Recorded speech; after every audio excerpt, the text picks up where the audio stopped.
స్వాతంత్ర దినోత్సవం సందర్భంగా శ్రీశక్తి పథకం అమలులో భాగంగా తూర్పుగోదావరి జిల్లా రాజమహేంద్రవరం ఆర్టీసీ కాంప్లెక్స్లో మహిళలకు ఉచిత బస్ ప్రయాణ సౌకర్యాన్ని రాష్ట్ర మంత్రి కందుల దుర్గేష్ స్వయంగా ప్రారంభించారు.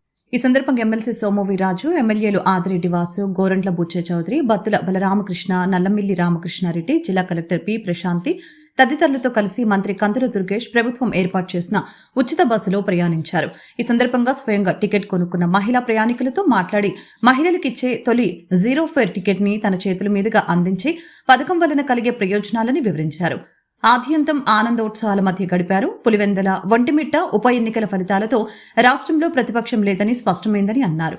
రాష్ట్ర Setti Balija corporation chairman Kudipudi Satyababu, RUDA chairman Boddu Venkataramana, జిల్లా ప్రజా రవాణాధికారి YSM Murthy, depot manager K Madhav తదితరులు పాల్గొన్నారు.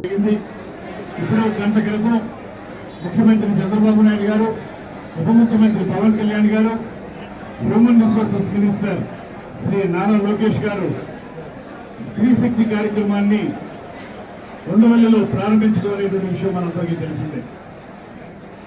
ముఖ్యంగా మహిళలు దూరాభారం వల్ల ప్రయాణాలు చేయలేటువంటి పరిస్థితుల్లో ఆర్థికంగా ఇబ్బంది నుండి వ్యాపార కార్యక్రమాలు కానివ్వండి, ఇంట్లో జరిగేటువంటి కార్యక్రమాలు కానివ్వండి, వీటికి హాజరు కాలేకపోతున్నటువంటి పరిస్థితిని చూసి ముఖ్యమంత్రి గారు ఉచిత బస్సు అనేటువంటి కార్యక్రమాన్ని ఏర్పాటు చేయడం జరిగింది.